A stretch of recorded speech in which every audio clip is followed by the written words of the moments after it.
médico especialista en medicina física y rehabilitación.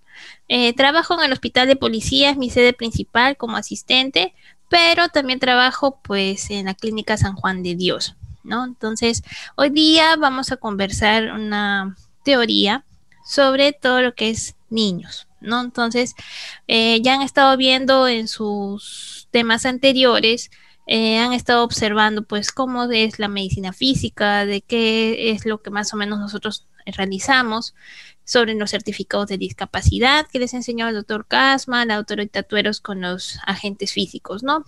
Esos agentes físicos más se usan en adultos. Entonces, ahora vamos a empezar hablando un poco de introducción sobre lo que es la medicina física y rehabilitación en todo lo que es en el área de niños, ¿no? Mayormente los pacientes pues piensan que esta especialidad está más dirigida en adultos. Y es verdad, nosotros vemos más adultos, pero eh, también vemos bastantes niños. ¿En qué sentido nosotros los vemos, no? En realidad vienen referidos a rehabilitación porque somos una especialidad de apoyo al diagnóstico. Vienen referidos ya sea de CRED o de pediatría. Entonces, el pediatra nota o encuentra alguna alteración en el desarrollo normal de estos pequeños y nos mandan a rehabilitación para que nosotros lo podamos ayudar al pequeño, ¿no? Lo podamos insertar de nuevo y nivelarlo como a otros niños. Entonces, nosotros contamos con una serie de terapias, es un tratamiento integral con varios profesionales, con psicólogos, terapia de lenguaje, terapia ocupacional, terapia física, que trabajan conjuntamente con nosotros, ¿no? Nosotros los guiamos a ellos, les decimos más o menos cómo encontramos a este pequeño, ¿no? Y si nosotros notamos que hay algo más, hay algo extra, y también podemos pedir una interconsulta a un neuropediatra, ¿no? O a genética para que nos puedan ayudar a encontrar un diagnóstico adecuado en estos pequeñitos. La idea de esta clase es que ustedes, bueno, aprendan más o menos la evolución normal del niño, que lo van a ver en pediatría si es que no lo han visto. Lo van a ver en pediatría, vamos a ver los puntos más importantes, no todos porque son bastantes hitos, son como 88, pero vamos a ver los más resaltantes, los más importantes, que son más fáciles de darse cuenta y de esa manera pues puedan derivarlo a medicina física y rehabilitación de manera oportuna, y lo ideal es poder dar un diagnóstico temprano para poder ayudar lo más pronto posible a estos pequeñitos, porque si no, ustedes ya saben, todo el desarrollo pues nace desde que somos bebés. Entonces, si tenemos un mal desarrollo, nos va a ir prácticamente mal en el resto de nuestra vida. Entonces, por ahí la importancia. Entonces, bueno, yo como especialista, pues empecé en el mundo de la neurorehabilitación. Me encanta todo lo que es neuro. Como saben, rehabilitación todavía no estamos con subespecialidades, eso todavía está en México. Entonces, si un rehabilitador aquí en Perú quiere hacer una subespecialidad, tiene que viajar a otro país, ¿no? Hacemos una subespecialidad y podríamos regresar. Pero acá en Perú no está normado así. Entonces, lo que hacemos los rehabilitadores, pues nos enfocamos siempre en un tema, cada uno de nosotros se enfoca de un tema y desde ahí vamos especializándonos cada uno, ¿no? Entonces, por ejemplo, en el hospital de policía, al inicio yo empecé a especializar más en neuro, todo lo que es ACV, hemiplejías, en ancianitos, enfermedad de Parkinson, ¿no? Alzheimer. Pero en el transcurso de la carrera, pues me encantó niños también, ¿no? Empecé a toda mi residencia de tercer año, lo hice en la Clínica San Juan de Dios, era mi sueño llegar ahí, y me quedé como un año, ¿no? De ahí cuando se enteraron que ya me había graduado, ya era especialista, me ofrecieron regresar con ellos a trabajar ya como médico asistente y pues acepté, ¿no? Acepté y es un mundo muy bonito, claro, ustedes lo conocerán pues por lo de la Teletón, ¿no? Todos esos programas que salen, pero es más que eso, ¿no? Es más que eso. Para mí, mi afán de estar ahí es poder ayudar a los niños. Ustedes saben que de ahí vienen de casi todas las provincias, ¿no? Entonces llegan ahí con el sueño de salvar a su niño, ¿no? Entonces es trabajar con pocos recursos para poder ayudar a alguien que lo necesita realmente. ¿no? Entonces, esa es la idea. Yo quisiera que ustedes, cuando sean médicos generales, sean médicos especialistas, pues no lleguen a tener ese corazón de médico, pues que debemos tener todos nosotros para poder ayudar a nuestros pacientes, que es lo ideal, ¿no? Es lo importante en nuestra carrera. Entonces, vamos a empezar conversando sobre el tratamiento rehabilitador. Más adelante, pues van a tener una clase de parálisis cerebral. Ahí ya van a ver un poquito más a fondo lo que son los tratamientos más específicos. Y en esta clase vamos a ver todo lo que podemos ofrecer a los niños. Ya sea ustedes tengan algún familiar que noten que esté un poco atrasado en algo, sepan más o menos qué hacer. O cuando tengan sus propios hijos dirán, uy, no, se ha atrasado en tal cosa, voy a empezar a ayudarlo. Entonces, es ahí donde nosotros tenemos que actuar con nuestros pacientitos también. Entonces, hoy día vamos a ver más o menos a grosso modo lo que es el esquema del desarrollo del niño del CONAHI, que es lo que más usamos nosotros como herramienta, ¿no?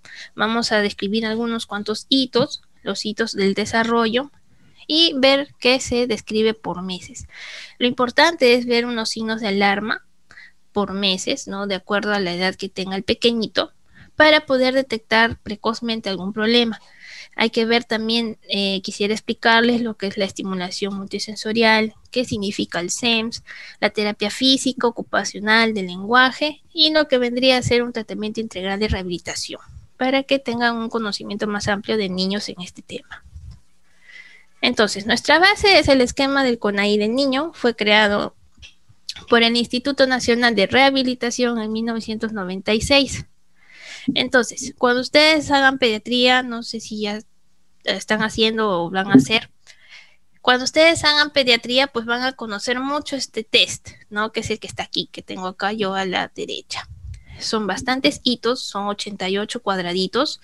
Normalmente, pues esto lo usa netamente pediatría, pero también ustedes como médicos generales lo van a usar, lo van a ver en su serum junto con su enfermera. Entonces, en su posta en Apuna van a estar ahí con su cuadrito, mirando a sus pequeñitos cuando vengan a vacunarse. Y ahí viene su tarea de ustedes, que es detectar a tiempo algún problema para poder derivarlo oportunamente. Acuérdense que estos pacientes en provincia, pues demoran un montón en llegar a algún sitio donde realmente les ayuden, ¿no? Entonces, la idea no es pelotear, ¿no? La idea es que ustedes ya son médicos y es bajo su responsabilidad detectar algo y derivarlo. Así no lo pueden resolver, para eso se deriva, ¿no? Entonces, la idea es que ustedes conozcan este CONAHI. Entonces, tenemos una columna aquí al lado izquierdo que está con letras, no se nota mucho, pero en cada cuadradito en la esquina inferior derecha hay una letra, ¿no? Que vendría a ser la A, B, C, D, E, F, G, H, I, J, K, hasta la L, ¿no? Donde la A, pues vamos a ver todo lo que es el control de cabeza y tronco, ¿no? Del pequeñito mientras va creciendo. Nosotros vemos a los pequeños mensual hasta el año. Luego del año ya lo vamos a los 15 meses, a los 18, a los 21 mesecitos, a los 24 y a los 30 meses. Entonces, de acuerdo a estas figuritas, pues nosotros fácilmente nos podemos guiar. Ahorita vamos a verlas un poco más grandes. Y quería que sepan, pues, que no, primero se divide en el comportamiento motor postural, que está en la parte ABC, que es el control de cabeza y tronco, control de cabeza, tronco, y el control de cabeza y tronco en la marcha, ¿no? Tenemos que ver que el pacientito va a rotar sobre sí, o si se va a sentar, o si va a aguantar su tronco con su cabecita. La segunda parte, pues, es el comportamiento visomotor. Es donde vamos a ver si está utilizando su brazo y sus manos y su visión. De acuerdo a lo que él mira, trata de agarrar. En cuanto al comportamiento del lenguaje, va a empezar con la audición, con el lenguaje comprensivo y el lenguaje expresivo. Ahí vamos a ver nosotros el pacientito si reconoce su nombre, entiende el no. Tenemos el comportamiento personal social, que vemos la parte de la alimentación, vestido, higiene y hasta el juego, ¿no? Y al final evaluamos lo que es la inteligencia y el aprendizaje. En la parte superior se dicen las abscisas, que es la edad cronológica que les decía, ¿no? Entonces vemos mensual al niñito todo el primer año, después ya a los 15, 18, 21, 24 y 30 meses, y en total son 88 hitos, ¿no? Que están en todos los cuadrados. Donde tengan una celda vacía, quiere decir que el hito anterior ya fue logrado. Entonces se saltea nada más hasta el siguiente mes. Ahora empezamos pues con algunos cuantos hitos que me parecen importantes que deben saber. Repito, esto ya lo van a ver en pediatría más a fondo, pero los especialistas en medicina física y rehabilitación también tenemos que saberlo porque llegan los pacientitos con una evaluación.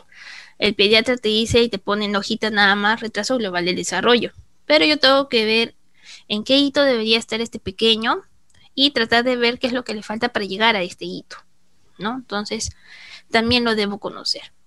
En el niño, en el primer mes, pues tenemos el área de coordinación visual, auditiva y el aprendizaje, ¿no? Tenemos que evaluar que tenga una buena función visual y auditiva. Entonces tenemos que ver que preste atención. La inatención puede ser indicador precoz que hay un deterioro de los sentidos. Un deterioro de los sentidos o de la inteligencia, entonces ya es un signo precoz de alerta, ¿no? Entonces podríamos poner una linternita en su carita para ver si le molesta la luz, frunce su ceño, o si se detienen los movimientos cuando escucha algún sonidito que le llame la atención. Poner nuestro dedo, ver si nos aprieta el dedito con su mano, el grasping, ¿no? Y demostrar si está atento a lo que le rodea, si le causa curiosidad. A los 3 mesecitos, pues ya podemos ver un poco ya más la parte motora, ¿no? En la parte motora vamos viendo si el pequeño, lo principal, ¿no? La cabeza acompaña el movimiento del tronco y no se cae. Nosotros como examinadores, pues agarramos los dos manitos, lo jalamos y vemos si la cabeza sigue a su tronco. Si vemos que sigue para atrás, está ladeando, ¿qué quiere decir? Que tiene una postura hipotónica, ¿no? Entonces ya tendríamos un signo de probable hipotonía. Entonces, al tener hipotonía, nosotros ya tenemos que ir empezando terapia física para regularizar el tono para que este paciente se pueda llegar a sentar solo a los 6 meses. Porque si nosotros no controlamos el control cefálico, no vamos a lograr sedente. Entonces, una cosa lleva a la otra. Si no logramos un hito previo, el siguiente hito no lo vamos a lograr. Por eso es importante la detección temprana. A los 3 mesecitos, pues también vamos a ver que hay un apoyo inestable sobre sus antebrazos y ya empieza a levantar un poquito su cabeza, ¿no? Apoyándose de los dos bracitos. Todo esto constituye pues el primer paso hacia la postura recta. Aquí ya está haciendo una hiperextensión, ¿no? Esta asociadamente permite apreciar la aprehensión y el tono de los miembros superiores e inferiores. En la parte social, a los 3 mesecitos, pues el bebé ya empieza a jugar con sus manitos. Le llama la atención, ¿no? Entonces él ve, oh, por Dios, tengo dedos. Entonces se los acerca a la cara y empieza a ver sus dedos. Entonces, también al hito número 3, podemos ver que responde diferentes voces a la molesta y a la alegre, ¿no? Entonces se asombra cuando alguien le habla fuerte o se sonríe pues cuando están haciéndole cuchicuchi, ¿no? Entonces ya empieza ahí a ser social. Entonces los signos de alarma a los 3 mesecitos podríamos encontrar nosotros una simetría de actividad en las manos, ¿no? No dirige la mano derecha como la izquierda tal vez, ¿no? No sigue con la mirada a los objetos, no responde a los sonidos y no tiene control cefálico.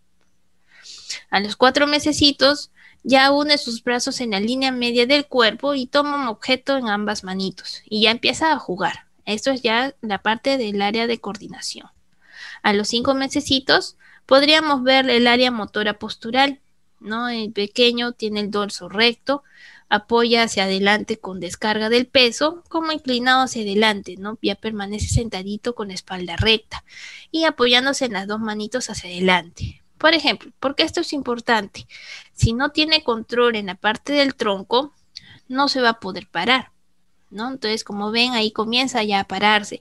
Apoya los pies en la base de algo de fuerza. Entonces, nosotros lo cargamos de las axilas y vemos cómo trata de apoyar sus piecitos. Este es un primer estadio a la bipedestación. En otro sentido, nosotros también podríamos ver aquí si nosotros tenemos una escoliosis o una cifosis congénita, porque ya tendríamos que estar viendo la parte del tórax. Ahí también es una detección temprana, ¿no? Entonces el niño está cerca de madurar el equilibrio, lo que le permitirá la aprehensión de los objetos más adelante. En el área del lenguaje, a los 5 meses ya va a reconocer su nombre, ¿no? Ya reconoce con algún gesto, ¿no? Obviamente no va a responder, pero sí hace algún gesto de que lo están llamando y lo reconoce que es a él. De ahí se repite a sí mismo y en respuesta a los demás responde repitiendo ta, ta, ta, ya hace monosílabas o algunos balbuceos, ¿no? Reconoce ya su nombre y ya está comprendiendo quién soy yo.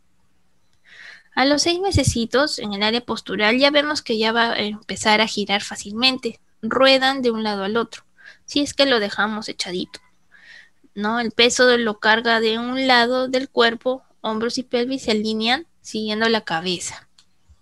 Hay algunos niñitos que giran y solamente giran una parte y no terminan de rotar la cabeza, ¿no? Entonces todo debe girar al unísono. Y claro, tenemos que estimularlo mirando algún objeto. A los 6 mesecitos también en el área del lenguaje ya tienen que estar comprendiendo qué es el ven, chao, y demuestran un gesto que reconoce las palabras que le están diciendo. Y ya empieza a asociar las palabras, ¿no? Que está escuchando. En cuanto a los signos de alarma, a los 6 mesecitos tenemos la presencia de hipertonía en miembros e hipotonía en el cuello, lo que les decía. Algunos niñitos son como mal agua, que no se pueden ni sostener la cabecita, eso es muy fuerte, ¿no? O si no, el extremo es que esté todo rígido, tampoco lo podamos estirar las piernas. Otro signo de alarma es que no se rote sobre sí mismo, que continúe la reacción del moro, no hay sedestación con apoyo, ¿no? Ausencia de prensión voluntaria, no balbucea ni hace gorgorjitos.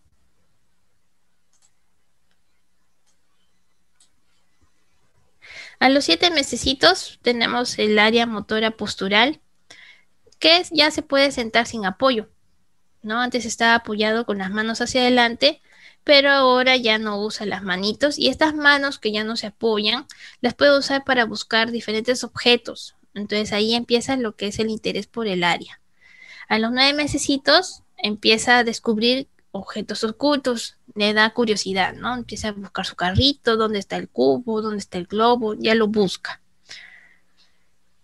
A los 9 meses en el área del lenguaje ya tiene que entender qué significa no, ¿no? Entonces, a los 9 meses un signo de alarma podría ser no desplazarse con autonomía, hay hipotonía en el tronco, como un niño mal agua, no se mantiene sentadito, ausencia de la pinza manipulativa al momento de agarrar objetos, no hace monosílabas, ta, ta, ta o ba, ba, ba, no se interesa con los juegos, ¿no?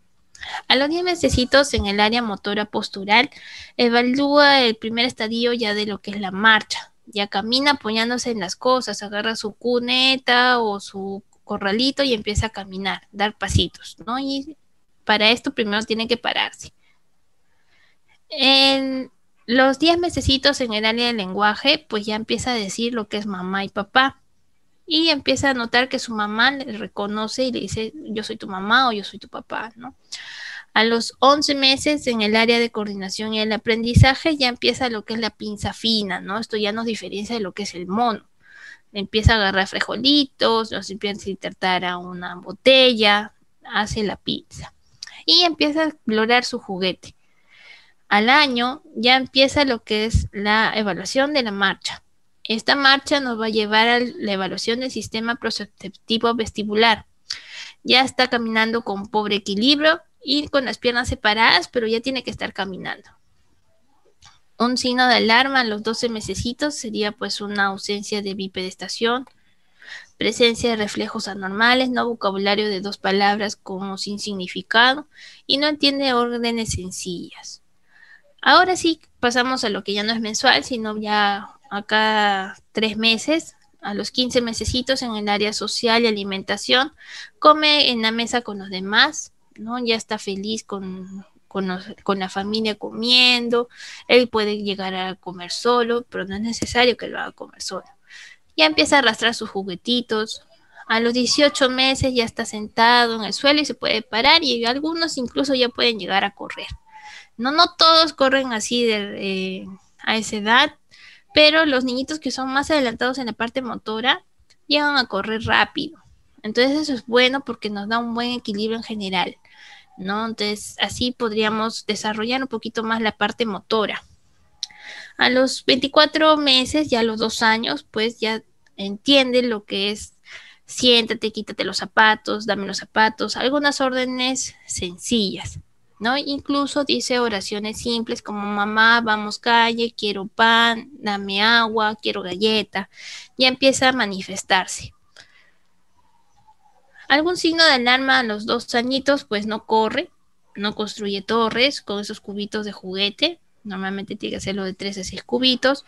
No asocia dos palabras o no utiliza la palabra no, no la entiende. Presencia algunos estereotipos verbales. No asocia dos palabras. Estereotipas significa repetir la misma palabra. Incapacidad para el juego simbólico o no manifieste lo que quiere. No pide comer o beber.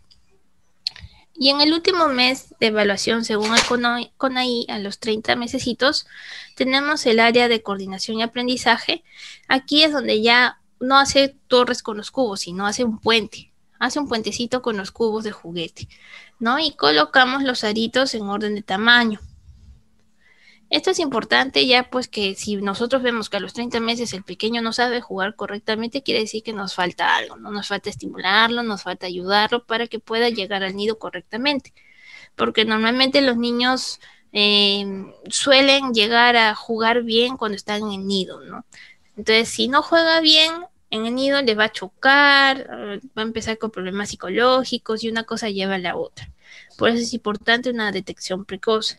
Entonces, como modo de resumen, algún signo de alarma, pues a cualquier edad, pues tenemos que ver la movilidad, si tiene tono bueno o adecuado, o una postura anormal.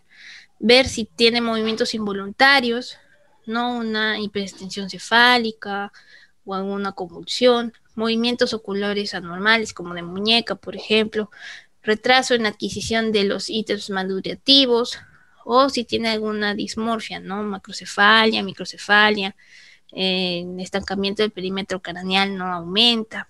Eso ya nos lleva a más problemas, ¿no?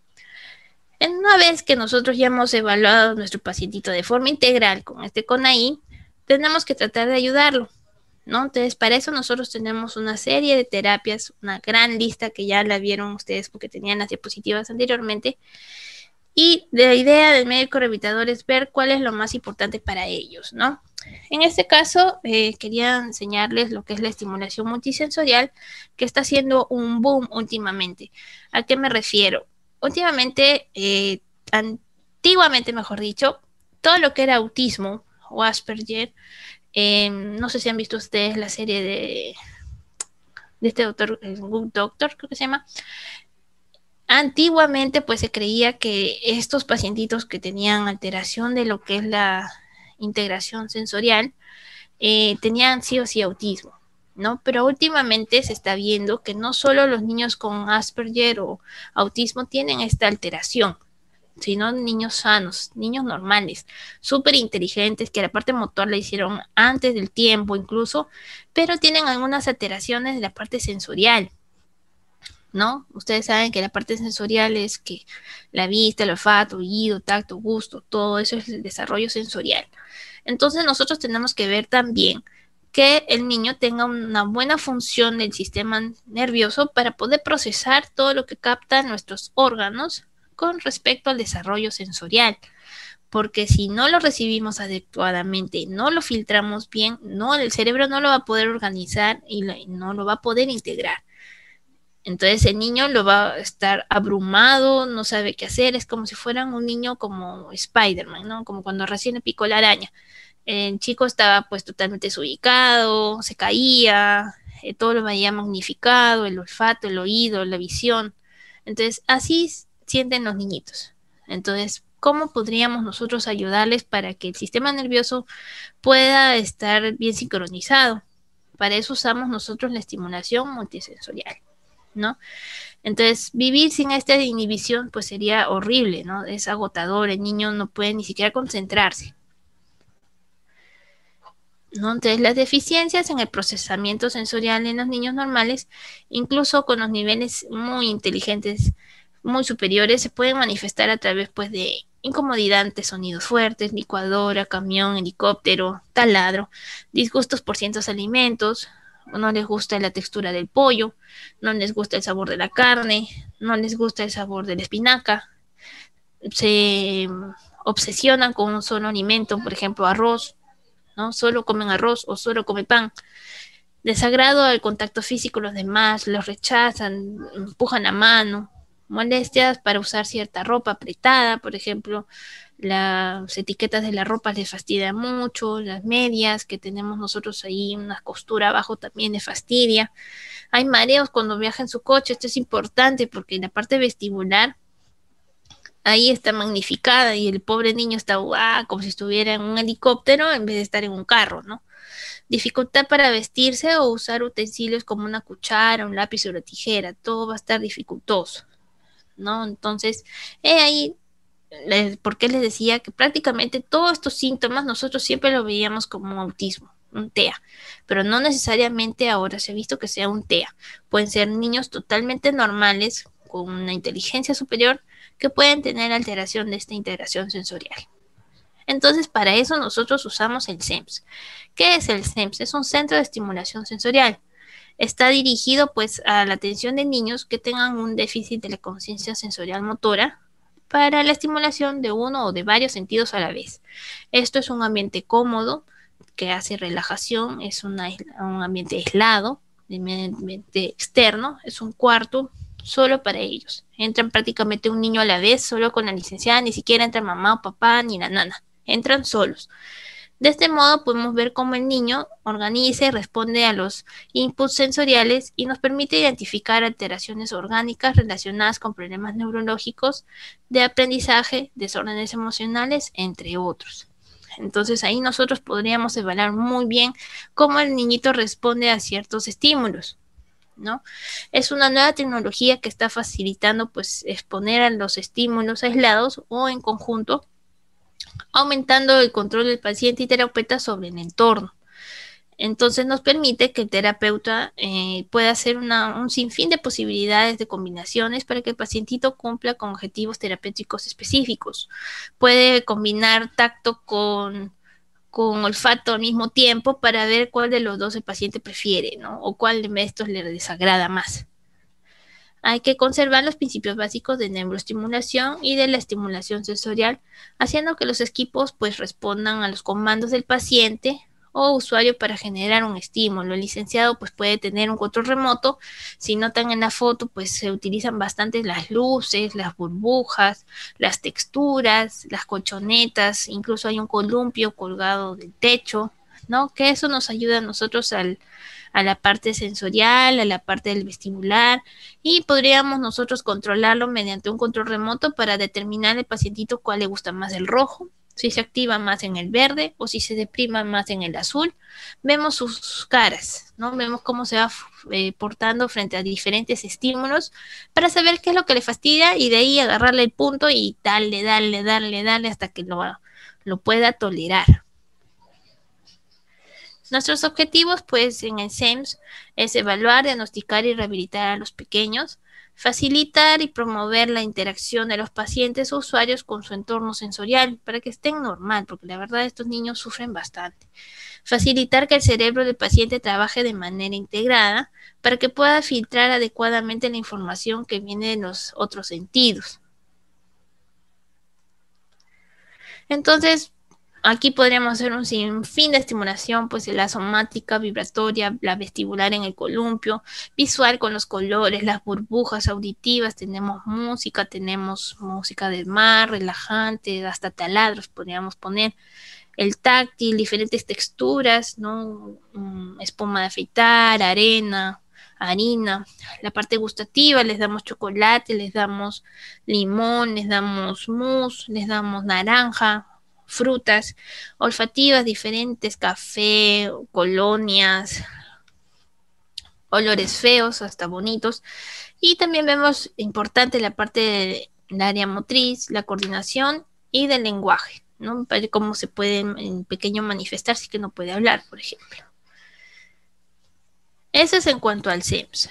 En cuanto a la parte de la rehabilitación física, nosotros lo dividimos en 3 grandes grupos, ¿no? La rehabilitación física, lenguaje y ocupacional. Más o menos a grosso modo, para que sepan que en rehabilitación física vemos lo que es más que nada programas, ¿no? Cada uno está distribuido en programas. Aquí les puse algunos ejemplos. En el programa de atención ortopédica, pues está dirigido pues más a niños que tengan displasia de caderita, pie plano, pie cabo, tibias, pues meten el pie hacia adentro para caminar, caminan como las rodillas arqueadas, como los futbolistas, o tienen hiperlaxitud ligamentaria, entonces nosotros los tratamos ahí. Otro programa importante es la alteración de la postura. Nuestros niños pues con escoliosis o con cifosis, que tienen mala postura por el uso de su mochilita, todo eso. El programa de estimulación temprana, que está dirigido a niñitos desde los 0 a los 2 años, también nos vemos nosotros. Una rehabilitación neurológica. Estos están dirigidos más que nada a niñitos con parálisis cerebral o síndrome de Down, o algún niño con un retorno mental, o algún niño que sufrió alguna caída, por ejemplo, se cayó del coche y a los 3 años ya no camina, ¿no? Entonces, ahí por algún trauma cerebral o algo, ahí nosotros hacemos el programa de terapia física neurológica, ¿no? Es diferente a un programa de terapia física ortopédica, que no hay injuria previa del cerebro ni ninguna parte neurológica, y es más que nada traumatológica. Entonces también tenemos el programa de psicomotricidad, que está dirigido a todas las edades para poder mejorar la destreza de la motricidad fina y gruesa. Hay niñitos, por ejemplo, que no pueden caminar muy bien, o sea, ya están caminando, ¿no? Pero no logran caminar solos, tienen poco equilibrio. Podríamos usar tanto el programa de terapia física ortopédica, pero más está dirigido al equilibrio, la parte de la caminata, coordinación, todo lo que es la psicomotricidad, ¿no? En cuanto a la terapia ocupacional, pues también tenemos varios tipos de terapia ocupacional, ¿no? En el programa de estimulación temprana, también ellos ven dirigido a niñitos de 2 años para reforzar sus potenciales. ¿Qué es la diferencia entre una estimulación temprana y una intervención temprana? Esta intervención temprana está dirigida a niños pues que tienen alguna alteración previa, ¿no? Ya sean problemas prenatales, perinatales, postnatales, o algún riesgo de discapacidad tipo síndrome de Down, PCI, autismo, retardo mental o bebitos prematuros. A ellos les hacemos una intervención temprana. En cambio, una estimulación temprana se da a niñitos que pues son prácticamente normales, que vemos que se están atrasando un poquitito en hablar. Por ejemplo, los estimulamos un poquito para que lleguen normal a su ritmo de nido. ¿Qué es lo que necesitaríamos nosotros para una buena estimulación temprana? Pues una buena participación de los papitos, unos especialistas que estén preparados, esto que tiene que hacerse en la primera infancia, ¿no? De los 0 a 2 añitos, y que el niño no esté irritado, porque si el niñito está irritado no va a poder trabajar bien, no aprende bien. El programa sensorio-motriz se desarrolla la capacidad de la coordinación y el equilibrio, y en el programa de grafomotricidad, esto es muy común, está dirigido a los niños en etapa escolar o también en pequeñitos, que no saben agarrar bien el lápiz o no tienen dificultad para el trazo. Por ejemplo, tengo un niño hipotónico de 12 meses. Normalmente, pues ellos ya empiezan a agarrar el lapicito, a los 15 meses ya también empiezan garabateos, ¿no? A los 18 mesecitos ya está haciendo garabatos. Entonces hay niños que son hipotónicos o hiperlaxos que no logran agarrar correctamente y ni siquiera pueden hacer un trazo. Entonces para eso está la motricidad, grafomotricidad. El programa de motricidad fina pues está dirigido ya para mejorar la destreza y habilidad manual. El programa de atención concentración, hay niñitos que están con hiperactividad, ¿no? Con déficit de atención, que están de arriba abajo saltando, subiendo la escalera, bajando debajo del escritorio, etcétera. Ahí hacemos un programa de atención concentración, ¿no? Hacemos un refuerzo escolar. Y el programa de integración sensorial, que era lo que les estaba diciendo, no solamente es el SEMS. El SEMS está más dirigido a niñitos de menos de 3 años, pero también se pueden hacer en más grandecitos, claro está.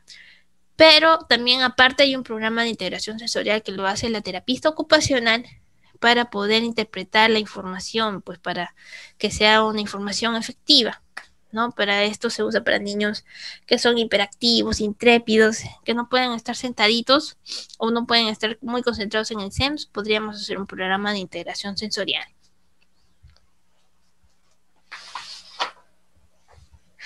Y en cuanto a terapia del lenguaje, pues tenemos el programa de estimulación lingüística que está dirigida a niñitos desde los 18 meses hasta los 3 añitos. El programa de intervención temprana, acuérdense, intervenimos antes cuando vemos ya una potencial discapacidad. Obviamente el síndrome de Down prácticamente lo detectamos desde el nacimiento. Entonces, ¿para qué esperar? ¿No? ¿Para qué esperar si ellos tienen macroglosia y yo puedo hacer que ese babeo que tienen mejore con su terapia de lenguaje con una intervención temprana? O que puedan comer mejor, deglutir mejor, mascar mejor o incluso hablar mejor. Eso es una intervención temprana. Programa de terapia articulatoria, van niñitos que tienen problemas para pronunciar correctamente, pues no, los fonemas, la R y la S prácticamente los tenemos a los 6 años recién, ¿no? Entonces hay unos niños que dicen caro, cuando quieren decir carro, o sapo, ¿no? También no pueden decir de la S. Entonces, para esto son nuestras terapias de lenguaje, porque imagínense, si no tenemos a estos pacientitos temprano, hasta los 6 años, a los 10, 11 años van a estar en el colegio, pues con sus problemas de pronunciación. Y ustedes saben cómo son de crueles los niños. Los terminan molestando, le hacen bullying, el niño se cohíbe, ya no sale a exponer, y una cosa lleva a la otra, el niño no expone, en la universidad sigue siendo igual, tuvieron una autoestima hasta los suelos, y de grande, ¿qué va a pasar? Igualito va a estar, no va a tener un buen trabajo, no se va a poder desenvolver, y todo por no detectar a tiempo un trastorno de la pronunciación. También tenemos programa de motricidad oral, que está dirigido más a niñitos que tienen el frenillo, por ejemplo, ¿no? O que respiran con la boquita, o tienen dificultades para succionar los bebés cuando nacen y vemos el reflejo de succión está presente, pero no tienen la fuerza suficiente para succionar el pezoncito de la mama. También hay unos que no pueden masticar, están tan hipertónicos que no mueven la boca. Entonces mastican despacito, despacito y no pueden comer y no se alimentan bien. Hay otros que no pueden deglutir, que tienen que usar sonda, también podemos ayudarles. Por ejemplo, un posoperado, ¿no? Tenemos que hacerle terapia de lenguaje. Y sobre todo nuestros niñitos pues con fisura del labio palatino, ¿no? Ellos también hacen bastante full terapia de lenguaje, hasta adultos. Y aquí finalmente pues una tablita de todo lo que hemos conversado, qué es lo más usado, qué es lo que más usamos, pues, ¿no? Como les decía, nuestra terapia de lenguaje, la ocupacional, también vamos de la mano con psicología. La psicología infantil tiene mucho que ver porque algunas de las alteraciones de la conducta, de la atención, concentración, viene por parte psicológica. Los niños son pegados, ¿no? Tuvieron bullying o fueron muy mimados incluso. He ahí la modificación de conducta, que lo hace la psicóloga, ¿no? También la psicomotricidad, que les decía que era para ayudarles a caminar más prontamente, si es que tienen alguna dificultad. La terapia física neurológica, acuérdense que es más que nada para los niñitos pues, que tuvieron algún antecedente de alguna caída o algún antecedente neurológico como asfixia, hipoxia, ¿no? A ellos se les hace una terapia física netamente neurológica. Acuérdense que en una intervención temprana pues tenemos que ver a niñitos que han tenido una alteración o problemas prenatales, perinatales, postnatales o algún riesgo de discapacidad, ¿no? Como un síndrome de Down. Y para una estimulación temprana buena, pues tenemos que tener bastante cuidado con llevarlo a un sitio que tengan buenos especialistas, ¿no? Que sea a tiempo, una primera infancia, que no esté irritado el pacientito y que los papitos intervengan bastante, porque también si el niño está dejado de lado no va a llegar a ningún lado. Muy bien, chicos, eso era todo en cuanto a la teoría que quería compartir con ustedes. No sé si tuvieran alguna pregunta que quisieran hacerme. Doctora, buenas tardes, ¿me escucha? Sí, ¿qué tal, Bárbara? ¿Qué tal? Sí, una consulta. ¿Cómo diagnostica un niño de 9 años que pueda tener una alteración de la integración sensorial? Porque usted mencionó algunos ejemplos como disgusto por ciertos alimentos, molestia con el uso de cierta ropa. O sea, ¿tiene que cumplir solo un criterio de estos o todos? Bueno, ¿Cómo sí, puede tener un solo sospecha? criterio o varios criterios, ¿no? Pero si ya vemos que están alteradas algunas partes sensoriales, tenemos que nosotros ayudarle, porque si no, esto va a llevarnos a un déficit de atención terrible. Incluso nos puede llevar a una hiperactividad. Por ejemplo, he visto niños que son bien comunes, o sea, no se dejan cortar el cabello. Siente que las tijeras nos están cortando la piel o algo, pero ustedes saben que cortar el cabello no duele, pero ellos es como que gritan como que los estuvieran pegando o no toleran que les corten las uñas, les da nervios, sienten dolor, ¿no? Por ejemplo, hay niños que no tienen ganas de comer, tienen problemas, no les gustan las texturas. Por ejemplo, hay niños que no les gustan lo meloso. Hay niños, por ejemplo, que no les gusta la textura de la carne, muy dura. O hay niños que solo toleran papillas. Hay bastantes manifestaciones que, o sea, con la práctica, con la clínica, nosotros podríamos darnos cuenta. Doctora, ¿y esto lo ve el pediatra de frente o cuando tú ya sospechas de que puede tener una alteración, lo tienes que llevar a un centro de estimulación o cómo es el proceso? Claro, ponte, a los 9 años ya es un poco tarde, ¿cierto? Entonces, si yo tengo a los 9 añitos un problema, lo llevo al pediatra. Normalmente los pediatras no observan mucho estas alteraciones. Es como que tú les dices, ah, ya, y se le pasó de largo, puede ser su berrinche.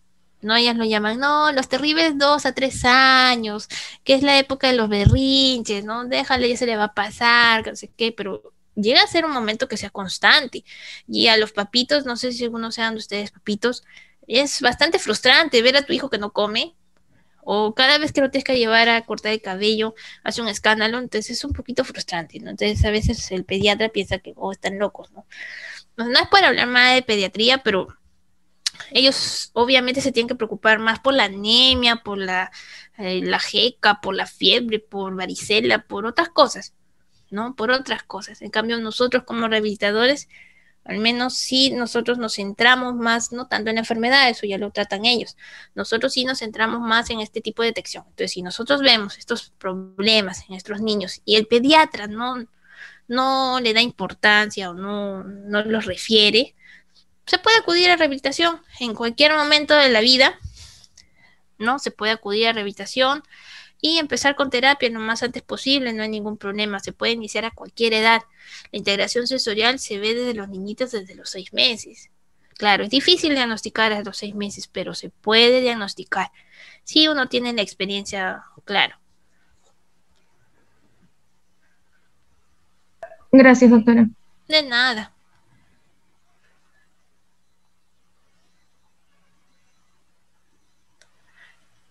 ¿Alguna otra pregunta, chicos, que tengan? Doctor, una pregunta. Sí, Guido, ¿qué tal? Eh, Usted, bueno, la clase en sí para un médico general Ujú, sirve para hacer un tamizaje, ¿no? Y poder derivar al paciente, en este caso con una alteración en el desarrollo, ¿verdad?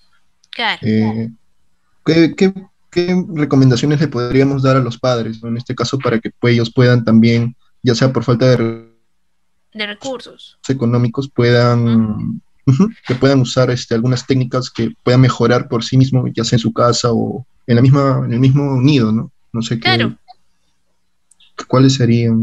A ver, pónganse, ustedes están solitos en la puna, en su serum, ¿no? Viene una persona con bajos recursos que viven a 2 horas de la posta y ustedes lo evalúan a su pequeñito. Agarran su tablita, su CONAI, por favor, llévense una impresa, no todas las postas tienen. Se llevan un CONAI y empiezan a evaluar al pacientito hito por hito. Una vez que empiezan a detectar qué es lo que está faltando, ¿se acuerdan la primera parte que les puse A, B, C, D, E? Cada ítem tendrían que ir evaluándolo con los materiales que se necesitan, pues no campanitas, colores, mantitas, juguetes diferentes, una colchoneta, ¿no? Entonces, si ustedes ven que en casa no lo van a poder llevar a ningún lado porque así son, ellos no suelen ir ni a la posta que está 2 horas, menos van a ir a Lima. Y hay que ser sinceros, en provincia no hay mucha salud que digamos. O sea, los pacientitos apenas llegan a dar parto a la posta, no prefieren hacerlo en casa, ¿no? Entonces, si llega un pacientito de estos, ustedes tratar de decir a la mamita, mamita, mire, tiene que estimularlo en casa porque si no, el pequeño más adelante va a tener dificultades para aprender, va a tener dificultades para leer, para hablar. Entonces, por ejemplo, si tenemos una deficiencia, ¿no? En la parte motora, agarrar y que el paciente mismo o la mamá misma, pues en una colchoneta o en su cama le haga ejercicios como de fortalecimiento de las 4 extremidades, jalar el tronco agarrarlo en la manita y jalar al bebé para que el tronco continúe con la cabecita, es un reflejo. Entonces, si nosotros vamos entrenando al pacientito a hacer eso, ese reflejo se va a fortalecer y ahí va a empezar a control cefálico, va a empezar la sedentación, la bipedestación, luego caminar con apoyo y luego sin apoyo y hasta correr. Entonces una cosa siempre lleva a la otra. Siempre primero hay que fortalecer el cuerpo, ¿no? Por ejemplo, si también tienen alguna alteración de lo que es la visión, la audición, poner estímulos, ¿no? Estímulos no en la televisión, claro, ¿no? Pero la luz, objetos brillantes, objetos blanco y negro, ¿no? Porque los niñitos al inicio solamente ven en blanco y negro. Entonces, ponerle objetos brillantes y llamativos y grandes para poder estimular, ¿no? Entonces, podrían dibujar una manzana grandaza y el pequeñito estaría mirando la manzana roja, ¿no? Entonces, así de esa manera pueden ir estimulando. Otra cosa, la audición, ir estimulándole con ruidos fuertes para que más adelante no tengan problemas con estos ruidos, ¿no? Porque los niñitos, la mayoría, se asustan de la licuadora. Y no es que estén mal, no es que sea un autismo, simplemente les da miedo porque nunca están acostumbrados a eso. Prácticamente los papitos dicen, no, no haga ruido porque si no se va a despertar. No, está muy mal. Que el niño se acostumbre a todos los ruidos existentes. Conciertos, banda musical, gritos de gente en el fútbol, ¿no? Que se acostumbre. No es necesario encapsular al bebé en una burbuja. En cuanto al lenguaje, sí es un poquito más difícil, ¿no? Porque ya ellos a veces no son muy comunicativos, ¿no? Bueno, a modo de ejemplo mío, yo me fui a Ayacucho, a un pueblito en la Puna, y no suelen hablar mucho. Te hablan, te conversan, pero no son así como que empáticos, ¿no? Están así todos callados, son bien reservados. Entonces, enseñar a la mamita o al papito a empezar, ¿no? Con las vocales, después con el abecedario. Una vez que aprendió el abecedario, juntar 2 letras, P, ¿no? 2 letras, P y la E. Después de que hacemos las monosílabas, darle ejemplos de cómo hacer palabras simples, ¿no? Como carro, ropa, blusa, teta. Entonces, lento. Ir enseñándoles a hablar lento. Y haciendo una exageración en el movimiento de la boca, ¿no? Abriendo bastante la boca para que el pequeño sepa vocalizar. Después de que hacemos, pues, juntar 2 monosílabas, ya empezamos a hablar palabras más complicadas, ¿no? El animal, la vaca, el caballo, cómo hace que repitan los sonidos de los animales, los números, y poco a poco empezar con objetos de la casa. La mesa, la silla, la olla, la cuchara, el tenedor, el cuchillo. Material ellos van a tener. Hasta una piedra es una palabra, ¿no? Entonces, material tienen de sobra. Entonces, la idea es decirle a los papitos, por favor, estimule a su hijito con diferentes palabras. Todo lo que haga tiene que repetirle. Vamos a cambiarte el pañal. Repitiendo bien fuerte. Pañal, señalando el pañal para que el niño aprenda qué es un pañal y cómo se dice pañal, ¿no? Entonces, de esa manera el niño va a saber que se están comunicando con él y poco a poco va a ir soltando su lengüita. En cuanto pues a jugar, esas cosas, ellos no suelen tener mucho problema, pero sí hay niñitos que a veces se atrasan, ¿no? Entonces, como a veces tienen bastante hermanito, porque ustedes saben que en provincias se suelen duplicar, entonces ellos no tienen mucho problema en eso. Pero si es un niño, por ejemplo, solito, no sabe jugar, no tiene juguetitos, no tiene cubitos, esas cositas. Entonces hay que tratar de decirle a la mamita, mamita, por ejemplo, hágale algunos juegos pues con alguna piedrita o incluso con alguna pelotita para que empiece a jugar poco a poco, empezar a patear la pelota, a interactuar con otros niños. ¿No? Y aprendizaje, ¿no? La parte del aprendizaje, hay que ver la parte de que si van a hacer pipí solos, si se ponen la ropita solos, sácate los zapatos, ponte los zapatos, todo eso tienen que ir enseñándole poco a poco. Entonces, como son prácticamente actividades de la vida diaria, ellos suelen saber qué decirles, ¿no? Pero si uno como médico, como ustedes van a estar ahí en primera línea prácticamente, si no se los dicen, no les manifiestan, no lo van a hacer. Entonces pónganse ustedes en su zapato de ellos y piensen cómo podrían en su casita, como ustedes van a estar visitando, en su casita, lo poco que tengan, qué es lo que pueden hacer y qué es lo que pueden estimular. Si en caso ven que pasa el tiempo y el pequeño no tiene mejoría, ¿no? Porque ya se cansaron de decir a la señora, haga tal cosa, y la señora ni casi ni pío, ustedes deriven. El médico general, pues hace una derivación por el CIS, mandan a su hospital más cercano de referencia, paciente con retraso global del desarrollo o con retraso del desarrollo del habla, retraso del desarrollo motor, ¿no? Depende de lo que ustedes encuentren, se sugiere atención oportuna, ¿no? Y manejo. Lo mandan al pediatra. Bueno, demorará en llegar el pediatra, ustedes hagan el seguimiento, que por favor llegue a ir al pediatra. Llega el pediatra, ustedes tienen que hacer seguimiento una vez que llegue ahí. Bacán, llegó el pediatra determinará si tienen razón o no tienen razón, no importa, pero determina y si ve que es necesario, pues lo va a derivar a Lima. Y en Lima ya lo pueden tratar más oportunamente. Hay sitios en provincia donde hay médico rehabilitador, pero como les decía, no hay muchos rehabilitadores en Perú, no hay, entonces somos muy escasos. La mayoría estamos en Lima. Entonces, por eso la mayoría viene para acá, ¿no? Entonces, incluso de frente se van a la clínica San Juan de Dios sin tener recursos, sin nada, para poder llegar a un diagnóstico oportuno, pues y un tratamiento adecuado.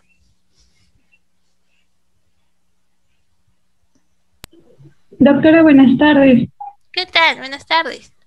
Doctora, disculpe, tengo una consulta. Sí. Si tengo una niña de 2 años y medio y ella, bueno, empieza a tirar las cosas, bueno, aparte que está más extrovertida, ¿tendría que ver algo con lo que tal vez ve en casa o esté empezando con algún trastorno del comportamiento, no sé? ¿Tendría que ver algo con eso? ¿O es normal a esa edad? Es normal, en la mayoría de los niños es normal de 2 a 3 años empezar a portarse mal. Es como quien dice, ese año es el terrible. Ese año es como que los niños ven y manipulan bastante, ¿no? Entonces agarran alguna cosita que ven en casa y la magnifican. Entonces ya vieron que una vez tiraron algo y les dio resultado, olvídense, nunca más se va a olvidar de eso y va a seguir botando las cosas. O se va a tirar al suelo, hacer su berrinche, etcétera, ¿no? Pero si ustedes tratan de corregirlo y no resulta, ahí sería adecuado ya buscar una atención por un especialista de rehabilitación para determinar si tiene alguna alteración de la conducta, porque hay trastornos de la conducta. No necesariamente tiene que ser tratado por psiquiatra infantil o psicólogo, ¿no? Pero este trastorno de la conducta nos puede llevar a un mal comportamiento más adelante, que tenga malas notas, etcétera. Entonces, si nosotros atacamos de tiempo, vamos y le llevamos un poco de terapia de conducta. Las terapistas ocupacionales, en este caso los tecnólogos médicos en ocupacional, los varones, resultan bastante eficientes, ¿ah? Porque como que mano recta le dicen, ya, siéntate acá. Y le explica, vamos a hacer tal cosa. Entonces agarra justamente algo que le gusta al niño. Por ejemplo, en En la clínica San Juan de Dios usamos el Wii. El juego de Nintendo, ese lo usamos para atención, concentración, ¿no? Entonces, ahí el niño se queda ahí jugando con el Wii, hay uno que es el Wii Sport, que se quedan jugando ahí, están haciendo terapia de atención. Se concentran bastante y están atendiendo a la pelota o a lo que estén haciendo en el deporte del Wii. Es porque el Wii les llama la atención. En cambio, a algunos pacientitos más pequeños, ¿no? Les gusta bastante los colores. Ah, ya, a tal chiquito le gusta bastante los colores. Voy a usar yo los colores para ver su atención. Ya, Rafael, siéntate acá, vamos a ver hoy día el color rojo. Entonces, sentándolo y atendiendo el color rojo y empieza a pintar con su manita, con tal que esté más de 15 minutos ahí sentado, ya hicieron bastante. Entonces, poco a poco va aumentando el tiempo en que estos niños van haciendo la terapia, 20 minutos, media hora de puro rojo, y les encanta el color y poco a poco van viendo que se pueden mantener un poco más sentados, ¿no? Ya pueden hacer un poco más de caso. Entonces, si vemos nosotros que está mejorando, quiere decir que está ideal esta terapia de conducta. Por eso los niñitos que empiezan a tirar cositas, uno, puede ser que estén copiando malos hábitos en casa. 2, es normal de los 2 a 3 años. 3, si ven que a pesar de la corrección no mejora, es mejor llevarlo a un psicólogo infantil o también a terapia ocupacional para que les pueda ayudar a que no se debe tirar las cosas. Por ejemplo, hay niñitos que en vez de jugar con el carrito lo tiran. Entonces piensan que jugar con el carrito tirándolo es el juego, pero es que nadie les enseñó que tiene que rum, rum, el carrito lo hace rum, rum, vaya por el puente, ¿no? Nadie les enseña mucho. Entonces es bueno que aparte de mamá y papá, otra persona extra les enseñe eso también para que sepan que es así, es lo normal. Mira, gracias, doctora. Y otra consulta más. El decirle no a los niños demasiado, no, o sea, cuando uno le quiere corregir para que el niño entienda, entonces a veces se le dice, no, no hagas esto, no, esto no se hace, o no, el otro. Eso también puede influir bastante en su comportamiento, en la personalidad que el niño pueda desarrollar. Sí, justamente hay bastante tendencia, no sé si ustedes han visto en el Facebook, que va cada rato no le deben decir no al niño, que eso le va a llevar a problemas más adelante, no sé qué, que no sé cuánto, pero no, es mentira. Prácticamente si uno no pone límites a los pequeños, se van a desbordar y se van. Entonces es mejor desde inicio poner límites, que aprendan que es el no, como también es el sí, ¿cierto? Incluso hay una película en Netflix, creo que ahora, hoy día es el día del sí, no sé cómo se llama. Entonces, no sé por qué le han puesto tanto estereotipias a la palabra no, cuando en realidad también existe el sí o el tal vez, ¿no? Entonces, no es que sea malo decirle no a los niños, porque sí hay que ponerle límites, porque si no, también eso nos lleva a un problema de conducta más adelante, porque prácticamente les dejas hacer lo que quieran y eso nos va a llevar a problemas más adelante. Ok, doctora, muchas gracias. De nada.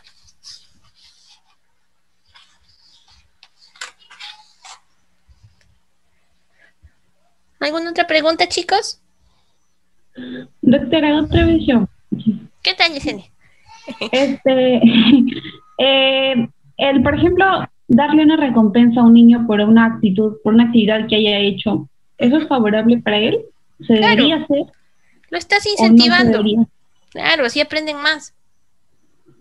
Claro, no le vas a dar un super incentivo, ¿no? No le vas a dar un carrote, ¿no? Pero algo, te felicito, muy bien, excelente. Entonces va a ver en ti tu reacción que es excelente, estás orgullosa de él, ¿no? Entonces no necesariamente tiene que ser algún incentivo material, ¿no? También está el abrazo, los aplausos, ¿no? Algo sencillo. No es que vamos a motivarlos comprándole cosas o algo, eso sí está mal porque lo estás engriendo. Pero si le vas a estar motivándolo, muy bien, bravo, así se hace, excelente, perfecto, ¿no? Entonces, en ese tipo de motivación sí, pero estar comprándole cosas, escribiste la A, ya le compras un carro. Escriba la B, otro carro. La C, otro carro. No, sería terrible. Más adelante cuando termine la primaria va a querer una casa, Entonces hay que tratar de disminuir el estímulo de objetos y cambiarlo por estímulos de palabras y de efecto. Ok, doctora. Y el ponerle un horario a los niños o hacerles un horario, ¿a partir de qué edad sería más o menos? Porque ya los niños empiezan a entender y comprender ciertas cosas, pero ¿a partir de qué edad podríamos ponerle un horario a ellos, ¿no? Para que tal vez puedan empezar a organizar o puedan empezar a ordenar sus juguetes. Por ejemplo, es hora de ordenar tus juguetes, es hora de que vayamos a comer, es hora de que vamos a jugar o vamos a pintar. ¿De qué edad podría yo iniciar a hacer un horario para mi niño, no? Bueno, los horarios los podemos hacer desde temprano, desde los 6 meses, sino que ellos no se dan cuenta. Cuanto más antes lo hagamos nosotros un horario, una rutina para el niño, mucho mejor. Él va a ser más organizado para su vida. Entonces no hay que esperar a los 3, 4 años, no, eso no. Si se puede, desde que tienen comprensión, desde que tráeme el globo. Ya está entendiendo que tráeme el globo. Entonces ahí ya está entendiendo, ahí nos damos cuenta que el niño nos está entendiendo lo que nosotros queremos. Entonces, al entender, ya le podemos dar nosotros un horario. Entonces, se dice que deberíamos darle un horario de tal hora a tal hora el nido, de tal hora a tal hora el almuerzo, de tal hora a tal hora la tarea, de tal hora a tal hora el juego, de tal hora a tal hora salir al parque, de tal hora a tal hora, más o menos desde que él te empiece a entender órdenes simples. No podemos decir una edad exacta porque no todos los niños entienden las órdenes exactas hasta al año y medio, a los 2 años, a los 3 años. Todos son diferentes. Entonces, si veo que yo el niño ya está entendiéndome, tráeme el carrito rojo y me trae el carrito rojo, ya está atendiendo las órdenes simples. Ahí puedo yo aprovechar en llevarlo un poquito más allá su rutina, en hacer un horario más sofisticado. Pero el horario, la rutina debe hacerse desde bebés. Desde que nacen, nosotros debemos llevar una rutina para que el niño sea más fácil su vida diaria. Ya sabe que al momento de ponerle la pijama, lo que sigue es tomar leche y lo que sigue es dormir. Entonces así se va a ir acostumbrando y ya no va a saltar pasos. Se va a poner la pijama, se va a tomar su leche y no se va a ir a jugar. Le toca dormir. Entonces por eso es bueno poner horarios desde bebés, desde chiquititos. Está bien, doctora, muchas gracias. De nada.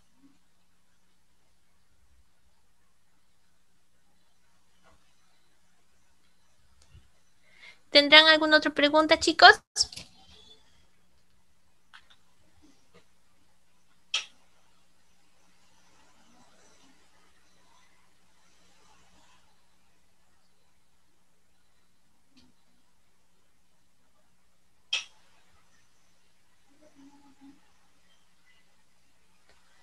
¿Alguna pregunta o duda que tengan sobre el tema?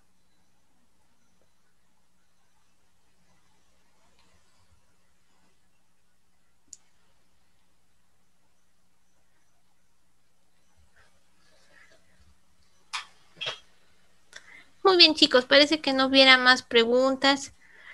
Espero que todo haya quedado claro. Espero que estén bien con el tema. El segundo tema que van a ver es parálisis cerebral. Ya es como que netamente algo más patológico en los niños. Y hoy día es más que nada para ver lo normal y qué es lo que podemos hacer por ellos tempranamente, ¿no? Si igual ustedes tuvieran alguna duda, la delegada tiene mi teléfono, no duden en escribirme al WhatsApp, si desean me llaman, si tienen alguna duda o algún tipo de consulta con confianza, escríbanme, yo les voy a ayudar en lo que pueda. A mí me encanta ayudar a las personas, escríbanme, yo les voy a dar algunos consejos o responderles sus dudas, ¿no? Igualmente creo que va a haber una reunión el 30, me parece, donde va a haber también una ronda de preguntas por si es que tienen alguna duda, no les haya quedado claro y ahorita no lo tengan fijo, pero ahí también nos vamos a volver a encontrar junto con el doctor Casma y la doctorita Tueros para responder las dudas que tengan de estas 3 primeras clases que hayamos hecho. ¿Está bien? Sí, doctora, muchas gracias. Muchas gracias, doctora. Muy bien, chicos. Gracias, pues, doctora. entonces nos Gracias, estamos doctora. viendo. De nada, cuídense mucho.